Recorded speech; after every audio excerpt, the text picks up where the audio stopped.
The emptiness before hope. Noah Carter sat at his kitchen table, his hands wrapped around a steaming mug of coffee, though he hadn't taken a sip. The dark liquid inside mirrored the void in his heart, deep, consuming, and eerily still. His eyes were locked on the empty chair across from him, the one that had once belonged to his daughter, Emma. 3 years had passed since the accident, but time had done little to dull the ache. It had been a hit-and-run, a reckless driver changing his life in a split second. He could still hear the sirens, the frantic voices of paramedics, the hollow silence that followed when they told him she was gone. Emma had been everything, his reason to wake up, his source of laughter, his purpose. And now, all he had left were memories. The house, once filled with the music of her giggles and the clatter of toys on the wooden floor, had become a mausoleum of frozen moments. Her pink sneakers still sat by the door, untouched. Her bedroom, just down the hall, remained exactly as she had left it. The stuffed animal still arranged on her bed, the tiny bookshelf packed with stories she would never finish. Noah had tried to move on. He really had. But every attempt felt like a betrayal, as if letting go of the pain meant letting go of Emma. And so he clung to it, wrapping himself in grief like a security blanket. Until recently. Lately, there was a whisper in his mind, a nagging thought that refused to be silenced. Could he find purpose again? Could he open his heart to another child? The very idea felt impossible, yet the loneliness was suffocating. He had spent the last week researching adoption. Though each time he got close to submitting an inquiry, he stopped himself. What if he couldn't love them the way they deserved? What if he was too broken? What would Emma think? That question was the one that haunted him most. Sighing, Noah pushed himself up from the table and walked toward the fridge. The crayon drawing still clung to the metal surface, faded but untouched. His fingers traced over one of them, a simple picture of a stick-figure man with a little girl holding his hand.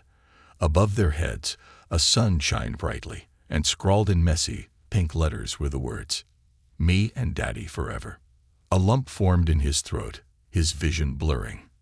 "Emma, would you want me to do this?" As if answering, a memory surfaced. Emma, no more than 5, running toward him in the park, her arms outstretched. "Daddy, look." She had squealed, pointing at a woman cradling a baby in her arms. She looked so happy.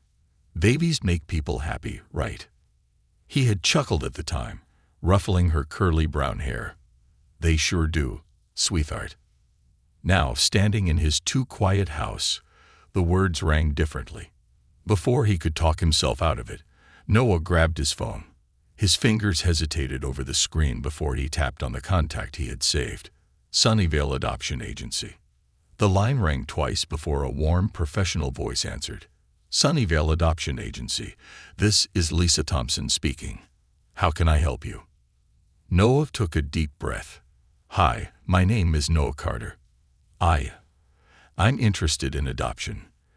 The adoption agency smelled like vanilla candles and fresh paper. The walls were covered in colorful artwork, some clearly drawn by children who had been through the system. Noah sat stiffly in the waiting area, his hands clasped tightly in his lap. His heart pounded against his ribs. This was just an inquiry, just information. He wasn't committing to anything. At least, that's what he told himself. A few minutes later, a woman in her late 50s with silver-streaked hair and kind eyes appeared at the doorway. "Mr. Carter?" she asked warmly. Noah stood, offering a nervous nod. "I'm Lisa Thompson. It's nice to meet you." She extended her hand, and he shook it, noting the gentle yet firm grip. "Come on in." He followed her into a cozy office, the shelves lined with books about parenting and child psychology. A plush couch sat against one wall, likely meant to comfort nervous children. Lisa settled into her chair, folding her hands on her desk. "Tell me about yourself, Mr. Carter. What brings you here today?"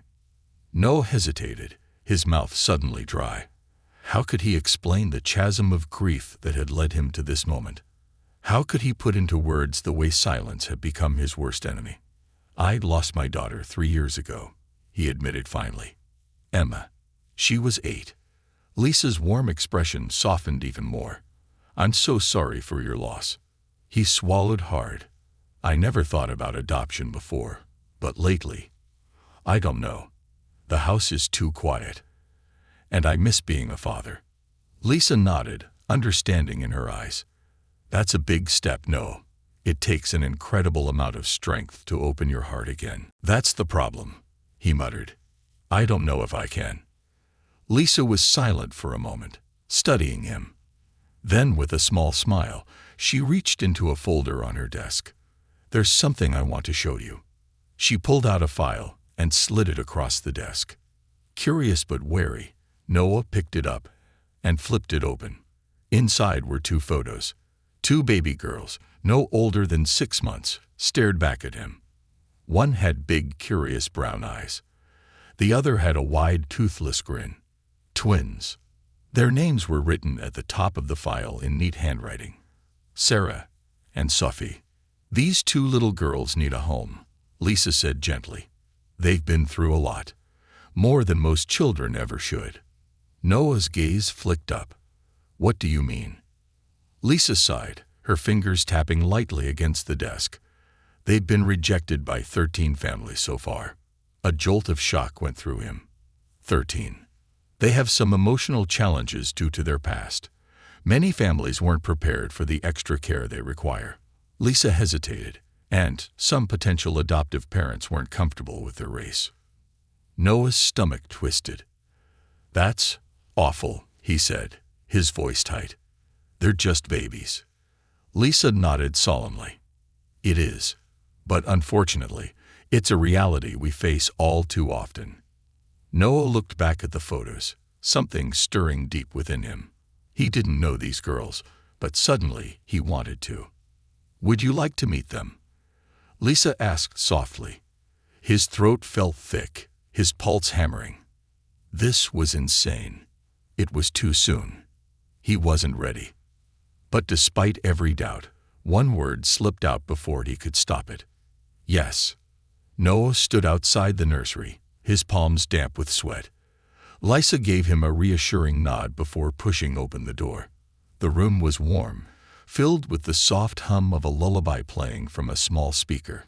2 cribs sat side by side, and in them lay the tiniest babies he had ever seen. Sarah, the quieter twin, blinked up at him with big brown eyes, her expression unreadable. Sophie, more animated, kicked her chubby legs and reached toward him. "Would you like to hold one?" Lisa asked. Noah's heart pounded. Could he do this? Could he open his heart again? Taking a deep breath, he nodded. Lisa gently lifted Sarah and placed her in his arms. She was so small, so fragile. And yet, as he looked down at her, something inside him shifted. A tiny hand reached up, resting on his cheek. And in that moment, Noah knew his life was about to change forever. A decision that changed everything. Noah sat in his car outside the Sunnyvale Adoption Agency, gripping the steering wheel so tightly that his knuckles turned white. His heart pounded against his ribs like a war drum, his breath coming in short, uneven bursts. Inside that building, 2 little girls, Sarah and Sophie, were waiting. 2 fragile lives that had already faced more rejection than any child should. He had held Sarah in his arms just minutes ago, had felt the weight of her tiny body against his chest, and something inside him had cracked open. Noah exhaled, trying to steady himself. "What are you doing, man?" he muttered under his breath. This wasn't supposed to be real. He had come here for information, to explore the idea of adoption, not to make a life-altering decision in the span of an hour. And yet, he had seen the way Sophie reached out for him, the way Sarah's big brown eyes studied him with silent curiosity. He had felt something he thought was lost to him forever, a spark of purpose, of belonging. Was this fate, or was he just desperate to fill the void that Emma had left behind? The question clawed at him. What if he was making a mistake? Noah closed his eyes, the past creeping in like a ghost. He could still hear Emma's laughter echoing through their house, could still picture her tiny fingers curled around his as they walked through the park together. She had been his world. Was it possible to love another child just as much? Would it be betrayal to try? He swallowed hard. He didn't know. But what he did know was this: those little girls needed someone. And maybe, just maybe, he needed them too. With a deep breath, Noah pushed open his car door and stepped out, his decision made. It was time to bring them home. A home no longer empty. The next few weeks were a whirlwind of paperwork, home visits, and sleepless nights filled with second-guessing.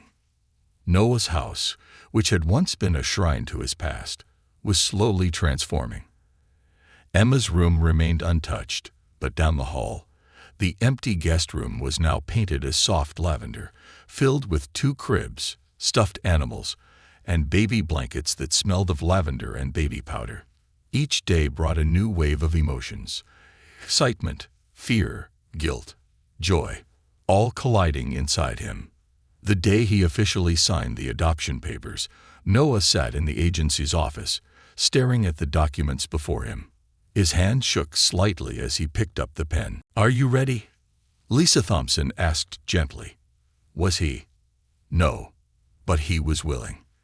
And maybe that was enough. Noah scrawled his signature across the final page, sealing his fate with ink. It was done. Sarah and Sophie were his daughters now. The first night, a trial by fire. Bringing the twins home was surreal. The house that had once been silent now breathed with life. Soft coos, the rustling of tiny hands against blankets, the quiet hum of lullabies playing from a speaker in their nursery. But as the sun set, everything changed. The crying started just past midnight. Noah jolted awake to the piercing wails of 2 inconsolable babies.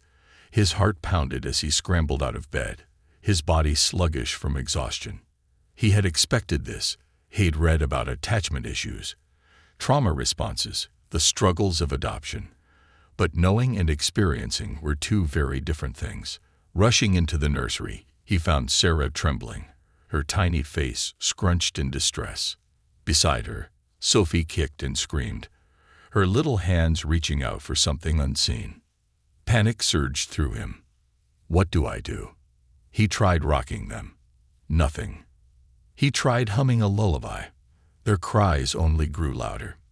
He checked their diapers, their bottles, their blankets. Still, they wailed. "Please," he whispered desperately, his voice breaking. "Please, tell me what you need." But they couldn't, because they didn't know how to trust him yet. The thought sent a sharp pain through his chest. Noah sank into the rocking chair, both girls in his arms, his exhausted body curling protectively around them. He whispered soft reassurances, his own tears mixing with theirs. "I'm here. I'm not leaving, no matter how hard this gets." The night stretched on, but eventually, the twins' cries faded into exhausted whimpers. By dawn, they were asleep in his arms. And Noah, despite the overwhelming exhaustion, felt something stir deep in his heart. He wasn't just surviving the night. He was becoming their father, a discovery that changed everything. The first few weeks were relentless, a constant cycle of feeding, changing, and sleepless nights. But slowly, the girls began to trust him. Sarah, though still cautious, started reaching for him when she was scared. Sophie, ever curious, clung to his side like a shadow. And then, one evening, everything changed. Noah was sorting through a box of documents from the adoption agency, organizing Sarah and Sophie's paperwork, when he noticed something strange. 2 birth certificates. He picked them up, his brow furrowing as he scanned the information. Name: Sarah Mitchell. Name: Sophie Mitchell. Date of birth: August 14. Hospital: St. Luke's Medical Center. Noah's breath hitched. August 14. His grip tightened on the papers. That date. It wasn't just their birthday. It was Emma's. A chill ran down his spine. Shaking, he pulled open his drawer and grabbed Emma's birth certificate. His vision blurred as he compared the documents. Same date, same hospital. A coincidence? Noah's hands trembled as he flipped through more pages. Then, a name. Thomas Mitchell, the biological father of Sarah and Sophie. Noah's world tilted. That name, Thomas Mitchell, his childhood best friend, the boy he had once considered a brother. The memories came rushing back, long summer days playing in the creek, sleepovers filled with whispered dreams of the future, the painful drift of adulthood that pulled them apart. Noah gasped, his body going cold. These weren't just any children. They were Thomas's daughters, his best friend's children. And he had never known. A choked sob escaped his lips. What had happened to Thomas? Why hadn't he reached out? Why hadn't Noah known? He looked toward the nursery, where Sarah and Sophie slept peacefully. His heart ached with the realization. I wasn't just meant to find you. I was meant to love you. And for the first time since Emma's death, Noah truly believed in something greater than himself. This was no accident. This was fate. The truth that shattered everything. Noah sat frozen at his desk, his fingers trembling over the papers in front of him. His mind struggled to process the revelation that had just unfolded. Sarah and Sophie weren't just two random children that fate had thrown into his path. They were the daughters of his childhood best friend, Thomas Mitchell, the best friend he hadn't seen in years. The best friend he hadn't even known had died. A sharp pang of guilt stabbed at his chest. How had he let so much time pass without checking in? Noah swallowed hard, his breath shaky as he scanned the birth certificates again. The same hospital where Emma had been born. The same date. The eerie coincidence sent a shiver down his spine. Fate had a strange way of bringing people back together, even through heartbreak. But one question burned in his mind. Why hadn't Thomas ever reached out to him? Why hadn't he told Noah he had twin daughters? And what had happened to him and his wife? With a deep breath, Noah grabbed his phone and searched for Thomas Mitchell obituary. His heart pounded as he scrolled through the results. And then he found it. A small article. Tragic car accident claims lives of young couple, leaving twin daughters orphaned. Noah's stomach churned. His hands clenched into fists as he read through the details. Thomas and Jessica had been killed in a head-on collision just months after the twins were born. Their car had been hit by a drunk driver on a dark highway just outside of town. Noah's breath caught in his throat. They had died alone, and he hadn't even known. A sharp wave of nausea rolled through him as regret crashed over him like a tidal wave. He had been drowning in his own grief, so lost in his sorrow over Emma that he had let years slip away. And because of that, he hadn't been there when Thomas had needed him most. His best friend had died. His wife had died. Their children had been left to the mercy of the system, rejected by 13 families. Until now. Noah's hands curled into fists. I should have been there. He ran a shaky hand through his hair, his mind racing. He had to know more. Why hadn't he been listed as a next of kin? Why hadn't anyone reached out to him when the twins became orphans? Had Thomas tried to tell them? Had he left something behind for him? Heart pounding, Noah reached for his phone and dialed Lisa Thompson's number at the adoption agency. She answered on the second ring. Mr. Carter. Lisa, he said, his voice hoarse. I need to know everything you have on Sarah and Sophie's biological parents. Their records, their history, anything. There was a pause. Noah, she said gently. Are you sure you're ready for that? No. But he had to know. Yes, he whispered. Lisa sighed. Come by tomorrow. There's something you should see. Ghosts of the past. The next morning, Noah found himself back at Sunnyvale Adoption Agency, sitting across from Lisa Thompson in her office. Her face was solemn as she slid a manila folder across the desk toward him. Inside were official documents, reports from Child Protective Services, and a few old photographs. Noah's breath hitched when he saw it. A picture of Thomas and Jessica holding their newborn twins. Thomas's face was thinner than Noah remembered, his eyes lined with exhaustion, but his smile was unmistakable. He had been happy. Jessica, whom Noah had only met once at their wedding, had dark curls and kind eyes. She held the babies against her chest, a look of fierce love on her face. A lump formed in Noah's throat. Lisa spoke softly. Thomas and Jessica struggled financially after the twins were born. They were barely scraping by, but they were doing their best. Noah nodded, his throat too tight to speak. They had no immediate family left. Lisa continued. Jessica's parents passed away years ago, and Thomas, well, it appears he was estranged from his. Noah clenched his jaw. Thomas had considered Noah his family. They had grown up together. They had talked about their futures. Why hadn't Thomas reached out to him when he needed help? After the accident, Lisa continued, there was no known next of kin listed. The authorities placed the twins in foster care. And, well, you know the rest. Noah exhaled shakily, his hands gripping the edge of the desk. 13 families had rejected them. 13 families had turned their backs. But now, they had him. Noah glanced down at the photo again, his heart aching as he traced the edges of the picture. I should have been there for you, Thomas. But he wasn't. So now he would be there for Sarah and Sophie. A promise made at a grave. 2 days later, Noah found himself standing in front of a gray headstone in the town cemetery. It was a cold, overcast morning, the sky heavy with unched rain. The engraved letters on the stone were crisp and clean. Thomas Mitchell, Jessica Mitchell, loving parents, forever missed. Noah swallowed hard, his throat burning. He hadn't been to a cemetery since Emma, and yet here he was. He took a deep breath and knelt, placing a small bouquet of wildflowers at the base of the stone. Hey man, he murmured, his voice barely above a whisper. Silence. The wind rustled the nearby trees, their leaves whispering secrets. I didn't know. Noah continued, his hands clenched. I didn't know you had kids, Thomas. I didn't know you were gone. He exhaled sharply. I should have been there.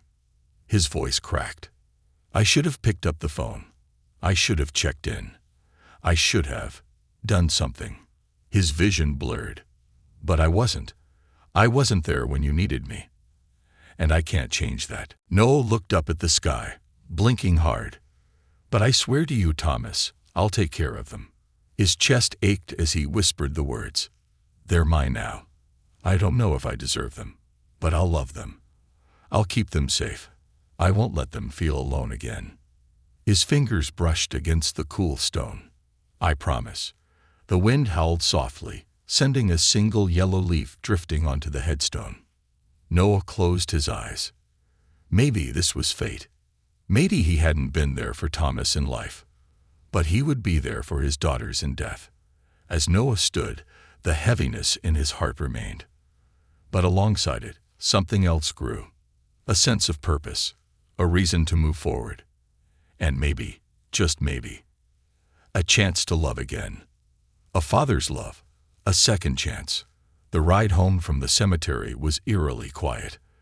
The weight of his promise to Thomas lingered in his chest, heavy and unrelenting. The rain had finally started, gentle droplets tapping against the windshield as he drove through the winding streets of town. In the back seat, Sarah and Sophie slept soundly, their tiny faces peaceful, unaware of the storm inside his heart. Noah tightened his grip on the steering wheel, glancing at them through the rearview mirror. They have no idea what they've been through. How much loss they had already suffered. How many people had turned their backs on them. How fate had twisted their lives and landed them here, with him. He wasn't their first choice, but he was their last chance, and he wasn't going to fail them. First steps into fatherhood.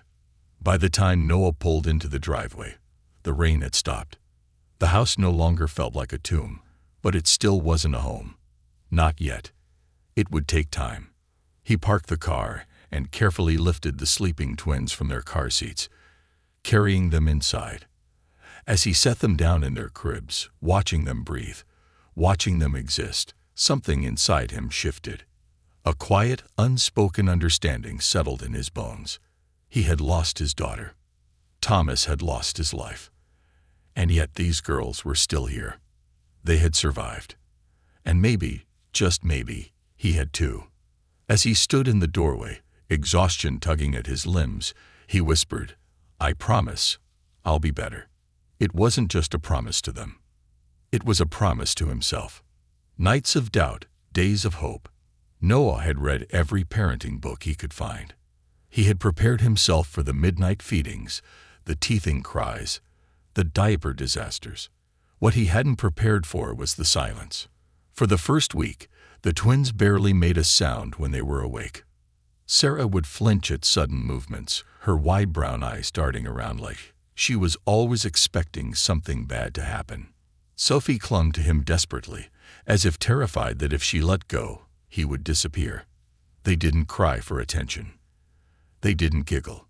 They just watched him, like they were waiting to be abandoned again. It shattered Noah. What kind of world makes babies afraid to be loved?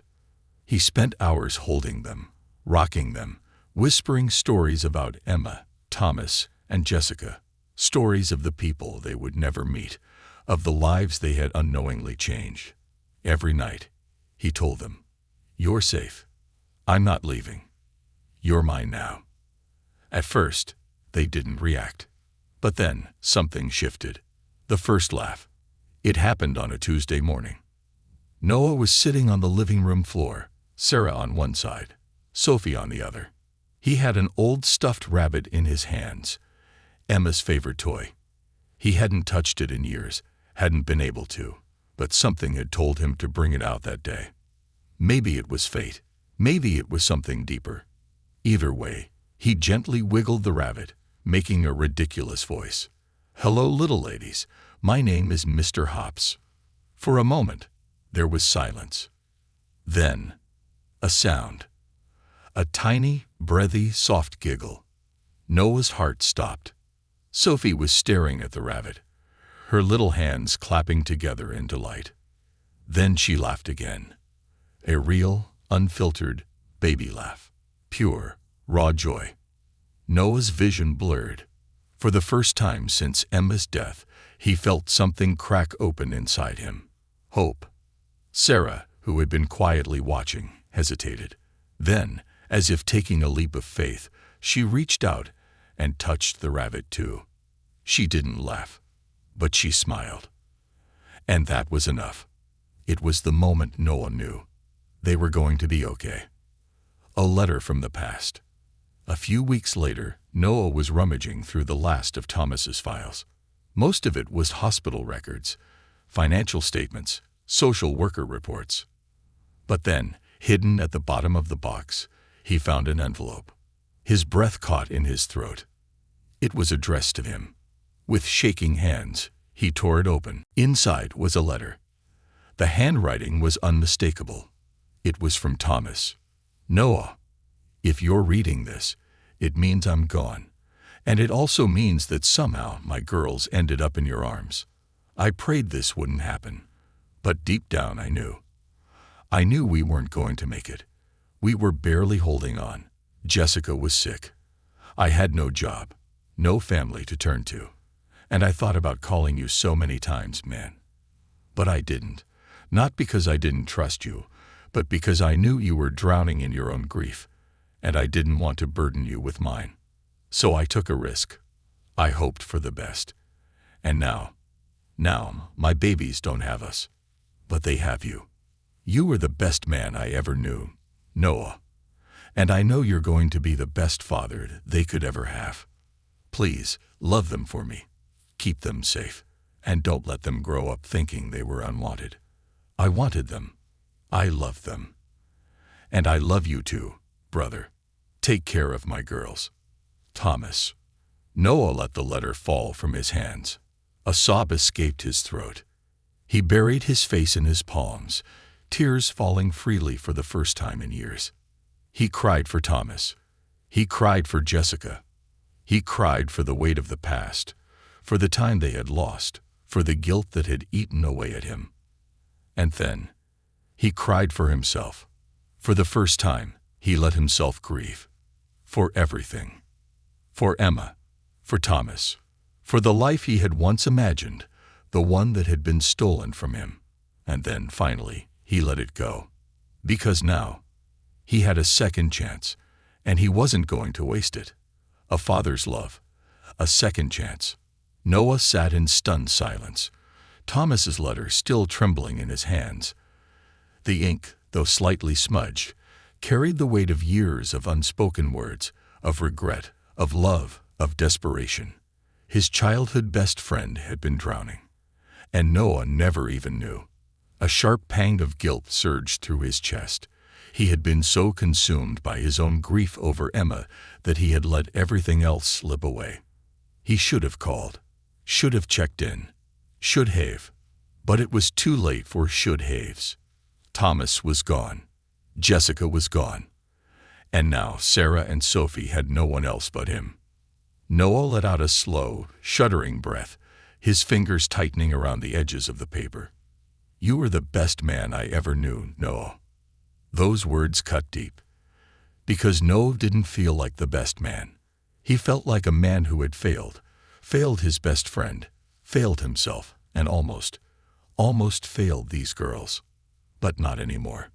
Not anymore. With newfound resolve, Noah folded the letter carefully and tucked it into his wallet. It wasn't just a letter, it was a reminder, a promise, a legacy. Thomas had trusted him to be her father, and by God, he was going to be. A new beginning, a first word. The next morning, Noah woke to the sound of giggling. Not crying, not silence. Giggling. For a moment, he thought he was dreaming. Then he scrambled out of bed and rushed toward the nursery, his heart pounding. What he saw nearly knocked the wind out of him. Sarah and Sophie were sitting up in their cribs, facing each other. Sophie, always the bold one, had a stuffed bunny in her tiny hands. She waved it in the air, her mouth curling into a delighted grin. Sarah, the quiet, cautious one, let out a tiny, hesitant giggle. Then Sophie did something unexpected. She reached out, grabbing Sarah's chubby hand. And then, a tiny, soft voice filled the room. Dada. Noah's entire world stopped. His breath hitched. His chest tightened. His vision blurred. Dada. Sophie was looking straight at him now, her tiny hands reaching for him. Noah dropped to his knees, his heart breaking in the best way possible.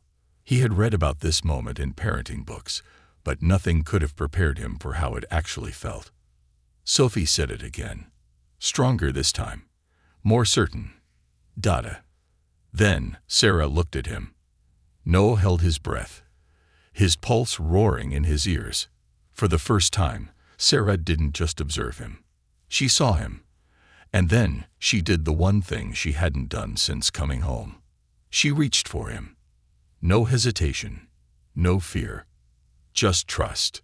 Noah scooped both girls into his arms, burying his face into their tiny shoulders as tears slipped down his cheeks. "I'm here," he whispered, his voice raw. "I'm here, and I'm never leaving." A conversation with the past. That night, after the girls were tucked in, Noah stood in Emma's old room. It was still untouched, still frozen in time. But for the first time, he wasn't afraid to be there. Carefully, he sat on her tiny bed, his hands folded in his lap. "Hey, sweetheart," he whispered, his voice cracking. "It's been a while, huh?" Silence. No giggles. No tiny footsteps racing toward him. Just silence. A lump formed in his throat. I did something crazy, Em." He chuckled bitterly, rubbing his temples. "I adopted 2 little girls. Twins, Sarah and Sophie. You'd like them, I think." He swallowed hard. "I was scared, sweetheart. I still am. But they needed me. And maybe I needed them too." He glanced toward her bookshelf, the stories they used to read together still perfectly lined up. "I miss you, Emma. His voice cracked. God, I miss you so much. He squeezed his eyes shut, trying to fight back the tears. But I think you'd want this. You always told me babies made people happy, remember? A ghost of a smile tugged at his lips. Well, you were right. He exhaled, running a hand through his hair. I'll never forget you, Em. I promise. But I think it's time I stop living in the past. Time I be a dad again. A tear slipped down his cheek. I hope that's okay. A soft breeze rustled through the room, brushing against his skin like a whisper. Noah closed his eyes. Maybe, just maybe, it was her way of saying yes. A promise fulfilled. The next morning, Noah walked into the nursery with a mission. A new beginning. The first thing he did was take down the plain white name signs above the cribs. Sarah and Sophie. That wasn't enough. They needed to know that they belonged. That they weren't just temporary children in someone's house. They were his daughters. He picked up a marker and carefully wrote 2 new signs. Sarah Carter. Sophie Carter. When he stepped back, something deep inside him clicked into place. This wasn't a temporary fix for his grief. This wasn't a bandage for his broken heart. This was his family, his daughters, his life, and he would spend every single day proving to them that they were wanted, that they were loved, that they were his. For now, for always, for forever. Learning to love again. Noah stood in the nursery doorway, staring at the new name signs above the cribs. Sarah Carter. Sophie Carter. His last name. Their last name. It felt right in a way he hadn't expected. A deep, undeniable truth settled in his heart. They were his now. His daughters. Noah stepped into the room, careful not to wake the girls as he smoothed the blankets over their small bodies. For months, this house had been nothing more than a mausoleum of memories, a place haunted by what was lost. But now it was something else, something new, something alive. As he stood there, he felt it, the shift. This wasn't just about honoring Thomas anymore. It wasn't just about keeping a promise. It was about love. For the first time in years, Noah wasn't just surviving. He was living. And it scared the hell out of him, the father he wanted to be. The next morning, Noah woke up to tiny hands patting his face. His eyes blinked open to see Sophie's wide, mischievous grin. "Dada," she squealed, bouncing excitedly on his chest. Noah groaned. "Oh, so we're doing this now, huh?" She giggled, completely unbothered by his exhaustion. Then, out of the corner of his eye, he saw Sarah standing near the crib, clutching her blanket. Her eyes were uncertain. Noah sat up, careful not to disturb Sophie as he turned his full attention to Sarah. "Hey, sweetheart," he said softly. Sarah hesitated. Then, in the smallest, most cautious movement, she took a step toward him. Noah's heart clenched. She was trying. She was choosing him. He opened his arms, waiting. For a moment, it seemed like she would retreat. But then, Sarah let go of the blanket. She stepped forward. And before Noah could even process what was happening, she crawled into his lap, curling against his chest. Noah held his breath, terrified that if he moved too quickly, she'd pull away. Then, a small, barely whispered voice. "Dada." Noah squeezed his eyes shut. His throat tightened, his hands shaking as he held both of them in his arms. He wanted to say something, but he couldn't, because he was crying too hard, facing the fear of losing again. Being a father again meant feeling things he had tried to bury. Noah had built walls around his heart after losing Emma. Now Sarah and Sophie were breaking them down. At first, he welcomed it, but then the fear crept in. What if something happened to them? What if he wasn't enough? What if he lost them too? One night, after a particularly rough evening with teething cries and feverish babies, the fear became unbearable. Noah sat on the couch, his head in his hands. He was failing. He wasn't Thomas. He wasn't who they needed. He was just a broken man trying to be whole again. And what if he failed them like he had failed Emma? His chest tightened. The panic was rising. Then, a sound. Soft, gentle. A tiny hand on his knee. Noah looked up to see Sarah standing beside him, watching him with those deep, knowing eyes. She didn't speak. She just climbed into his lap and rested her head against his chest. Noah exhaled. The fear didn't vanish. But in that moment, he realized something. Maybe being a father wasn't about being perfect. Maybe it was just about showing up. Every day. No matter what. A new family tradition. One afternoon, Noah found himself digging through storage boxes in the attic. He hadn't been up there in years. It was filled with things he hadn't been ready to let go of. Emma's toys, old photos, pieces of his past that had been too painful to face. But now, with Sarah and Sophie, he wanted to find something special. Something to share. And then, he saw it. A small wooden box with hand-painted stars on the lid. Noah pulled it down, his breath catching in his throat. He knew what this was. It was Emma's wishing box. She had made it when she was 6, filling it with tiny slips of paper, each one a wish. Noah hesitated. Then, slowly, he lifted the lid. His breath hitched. There, in her tiny, messy handwriting, was the first wish she had ever written. "I wish Daddy is always happy." Noah pressed a trembling hand to his mouth. "Oh, sweetheart." Tears blurred his vision as he traced the words. Then, a new idea formed. A new tradition. That night, he sat with Sarah and Sophie at the kitchen table, their tiny fingers gripping crayons as they scribbled on slips of paper. "What are we doing, Dada?" Sophie asked, tilting her head. Noah smiled. "We're making wishes," he said, "just like your sister used to." Sophie's eyes lit up. Wishes. Sarah didn't speak, but she watched him carefully, her tiny fingers running over the smooth wooden box. Noah nodded. "Yep, and one day we'll open it and read them all together." Sophie gasped dramatically, "Like magic." Noah chuckled. "Exactly like magic." He handed them each a piece of paper. "Okay, go ahead. Make your wish." Sophie scribbled furiously, her tongue sticking out in concentration. Sarah hesitated.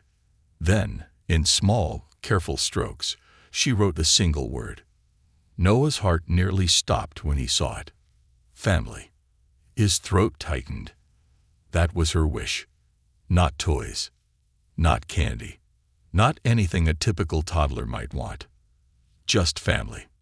Noah's eyes blurred as he gently folded their wishes and placed them in the box. He kissed both of their foreheads before whispering, "You already have that, sweetheart. Forever. A home, a future, a family."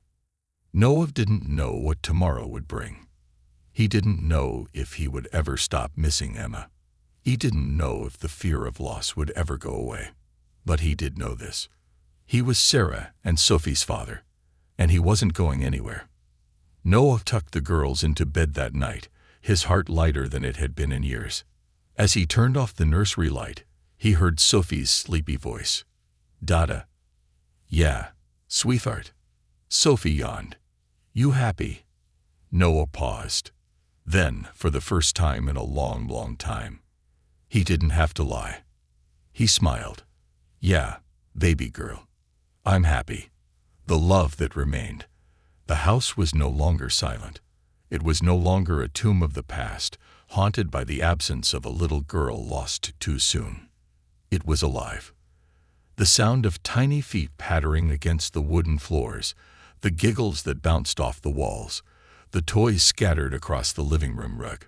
These were the pieces of a new life, a new beginning. And Noah Carter was learning to live in it. It wasn't easy. There were midnight meltdowns and teething tantrums, moments where doubt still crept in, whispering that he wasn't enough. But every time Sophie called him Dada with unfiltered joy, every time Sarah cautiously reached for his hand, every time they clung to him like he was their entire world, Noah knew. He might not have been their first choice, but he would be their last. And he wasn't going anywhere. The first storm. It was the kind of storm that rattled the windows and sent thunder rolling through the sky like an angry giant. And Sarah hated it.